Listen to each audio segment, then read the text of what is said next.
അസ്സലാമലൈക്കും. ഈദ് വ്ളോഗ് ഇടാൻ വൈകിപ്പോയി. പെരുന്നാളിന് ബ്രേക്ക്ഫാസ്റ്റായി ലേറ്റായി എന്തെങ്കിലും ഉണ്ടാക്കും.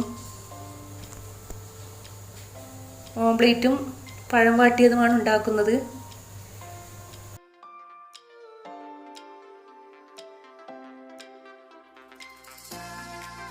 തീയിൽ തന്നെ പഴം വാട്ടിയെടുക്കണം.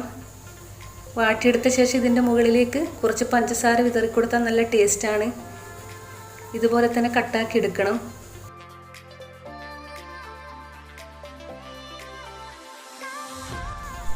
ഇത് നമുക്കൊരു പാത്രത്തിലേക്ക് മാറ്റി കൊടുക്കാം.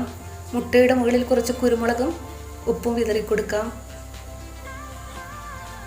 എൻ്റെ മകള് നേരത്തെ എഴുന്നേറ്റ് കുളിച്ച് ഫ്രഷായി വന്നിട്ടുണ്ട്, പുതിയതൊക്കെ ഇട്ടിട്ട്.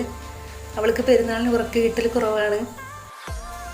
സുർഗിയൻ ബിരിയാണി ഉണ്ടാക്കാൻ വേണ്ടി 4 വലിയ ഉള്ളി നേരിയ പീസാക്കി കട്ടാക്കി എടുത്തിട്ടുണ്ട്. ഇതുപോലെ അതേ എണ്ണയിലേക്ക് ആദ്യം തന്നെ മുന്തിരി ഇട്ടൊന്ന് വറുത്ത് കോരാം. ഹൈ ഫ്ലെയിമിലിട്ട് തന്നെ വറുത്ത് കോരാം.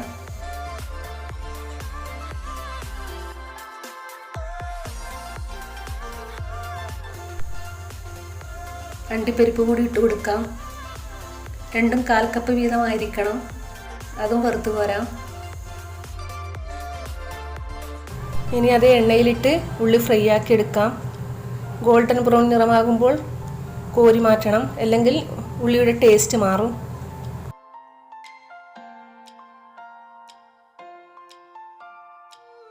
ഉള്ളി ഫ്രൈ ആക്കി എടുത്തിട്ടുണ്ട്.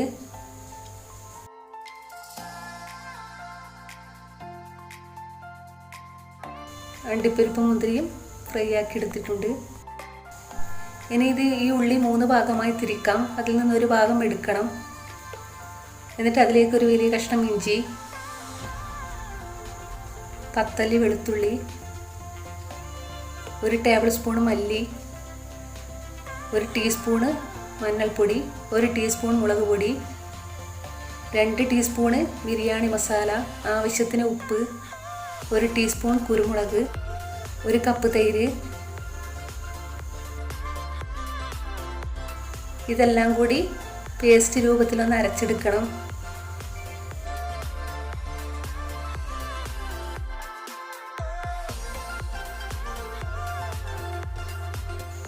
ചിക്കൻ ഇതുപോലെ കട്ടാക്കി എടുക്കണം. അതിലേക്ക് പേസ്റ്റ് രൂപത്തിൽ അരച്ചെടുത്ത മസാല ഒഴിച്ചു കൊടുക്കാം. എന്നിട്ട് ഒരു ഉരുളക്കിഴങ്ങ് നേരിയ പീസാക്കി ഇതുപോലെ കട്ടാക്കി എടുക്കണം. അതും കൂടി ഇടാം. എല്ലാം കൂടി നന്നായി മിക്സാക്കി എടുക്കാം. എന്നിട്ട് ഒരു അരമണിക്കൂർ മാറ്റി വയ്ക്കാം. അപ്പോഴേക്ക് നമുക്ക് റൈസ് ഉണ്ടാക്കിയെടുക്കാം. അരി മുങ്ങത്തക്ക വിധം വെള്ളം ഒഴിച്ച് കൊടുക്കണം. ഇനി അതിലേക്ക് 2-3 കറുവാപ്പട്ട, ഗ്രാമ്പൂ, ഏലക്കായ, പൊടിക്കാത്ത കുരുമുളക്, കുറച്ച് പെരുംജീരകം, ആവശ്യത്തിന് ഉപ്പ്, 1 ടേബിൾ സ്പൂൺ എണ്ണ, എല്ലാം കൂടി മൂടിയിട്ടൊന്ന് തിളക്കാൻ വയ്ക്കാം. ഈ എണ്ണ ഒഴിച്ചത് ചോറ് പെറ്റിപ്പിടിക്കാതിരിക്കാൻ വേണ്ടിയാണ്. അതിലേക്ക് ബസുമതി റൈസ് നന്നായി കഴുകിയെടുത്ത് വെള്ളം വാരാൻ വെച്ചിരുന്നു, അത് ഇട്ട് കൊടുക്കാം. എന്നിട്ട് ഒന്ന് ഇളക്കി യോജിപ്പിച്ച് മൂടി വയ്ക്കാം. റൈസ് ഒരു 60% വെന്തിട്ടുണ്ട്. ഇത്രയേ വേണ്ടൂ, ബാക്കി ദമ്മിൽ നിന്ന് വെന്തോളും. ഇനി നമുക്ക് ഇതും വെള്ളം വാരാൻ വയ്ക്കാം. അതേ പാത്രത്തിലേക്ക് കുറച്ച് സൺഫ്ലവർ ഓയിലും 2 ടേബിൾ സ്പൂൺ ബട്ടറും ഇട്ട് കൊടുക്കാം. വെളിച്ചെണ്ണ ഒഴിച്ച് കൊടുക്കരുത്. ബട്ടർ മെൽട്ടായി വന്നാൽ അതിലേക്ക് നേരത്തെ മിക്സാക്കി വെച്ച ചിക്കൻ ഇട്ട് കൊടുക്കാം.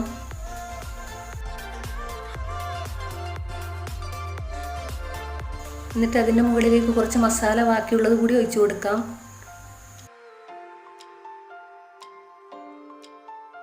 ഉള്ളി ഫ്രൈ ആക്കി ഇതിൽ നിന്ന് 2ാമത്തെ ഭാഗം കൂടി ഇട്ട് കൊടുക്കാം.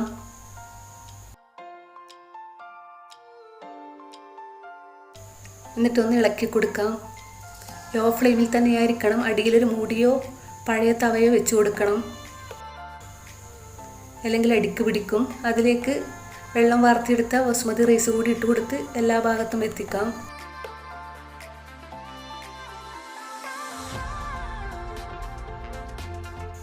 ബാക്കി ഉള്ളി ഫ്രൈ ആക്കിയതും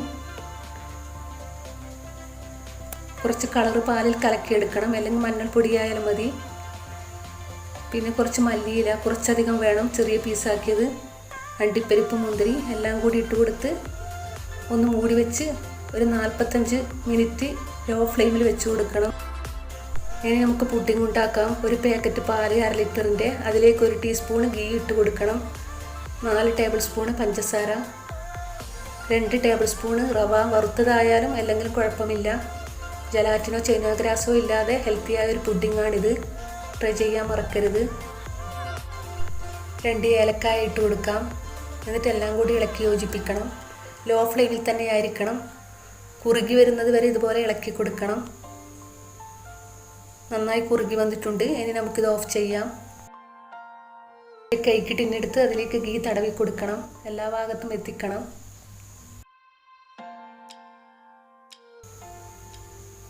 ഒരു 2 മുട്ട പൊട്ടിച്ചു വയ്ക്കാം. നേരത്തെ ഉണ്ടാക്കി വെച്ച പാലൊഴിച്ച് കൊടുക്കാം. അത് ആറിയ ശേഷമേ ഒഴിച്ച് കൊടുക്കാൻ പാടുള്ളൂ, അല്ലെങ്കിൽ പുഡിങ് ശരിയാവില്ല. എന്നിട്ട് നന്നായി മിക്സാക്കി എടുത്തിട്ടുണ്ട്. അത് ഇതിലേക്ക് ഒഴിച്ച് കൊടുക്കാം.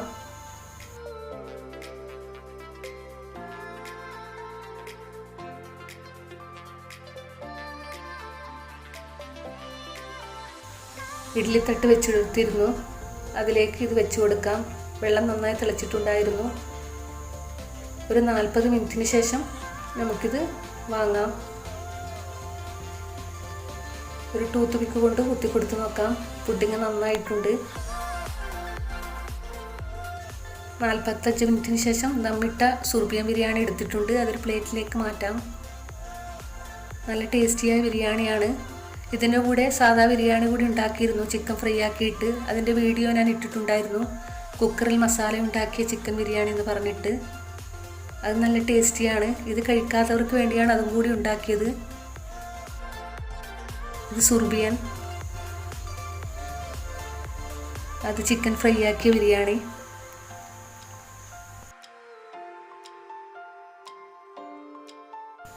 ആങ്ങളെയും ഉപ്പയും 2 മക്കളുമാണ്. ആങ്ങളക്ക് വീട്ടിലേക്ക് പോകണം, അതുകൊണ്ടാണ് നേരത്തെ വിളമ്പിയത്. ഫാമിലി വന്നിട്ടില്ലായിരുന്നു, ലോക്ക്ഡൗൺ ആയതുകൊണ്ട്. തലേന്നേ വന്ന് ഇവിടെ പെരുന്നാൾ കൂടിയതാണ്.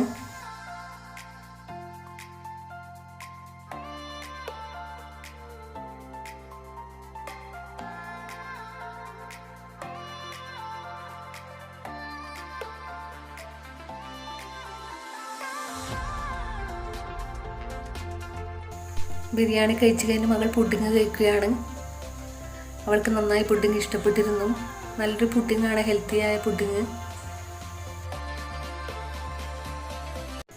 കുട്ടികൾ പുറത്ത് പോകണമെന്ന് പറഞ്ഞതുകൊണ്ട് അടുത്തുള്ള മുത്തമ്മാൻ്റെ വീട്ടിൽ പോകാമെന്ന് കരുതി. ഒരു 8 കിലോമീറ്ററിൻ്റെ ദൂരേ ഉള്ളൂ. പയ്യന്നൂരാണ് മുത്തമ്മ. ലോക്ക്ഡൗൺ ടൈം ആയതുകൊണ്ട് വണ്ടികളൊന്നുമില്ല, ഞങ്ങളേ ഉള്ളൂ എന്ന് തോന്നുന്നു. തിരിച്ചു വരുമ്പോൾ കുറച്ച് വണ്ടിയൊക്കെ ഉണ്ടായിരുന്നു.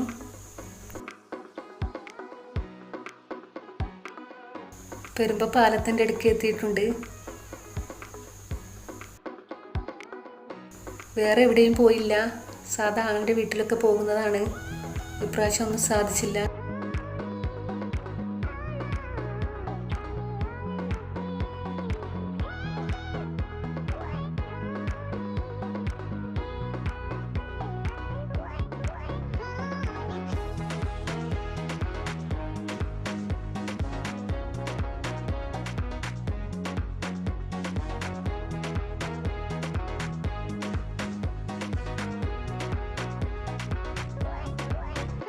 നമ്മളെ മൂത്തമ്മാൻ്റെ പുര എത്തി. അവിടെ അവരുടെ മക്കൾ ബാംഗ്ലൂരിൽ നിന്നൊക്കെ വന്നിട്ടുണ്ടായിരുന്നു. അതുകൊണ്ട് നല്ല രസമുണ്ടായിരുന്നു. അവിടെ 2 മണിക്കൂർ ചെലവഴിച്ച ശേഷം ഞങ്ങളുടെ വീട്ടിലേക്ക് തന്നെ പോന്നു.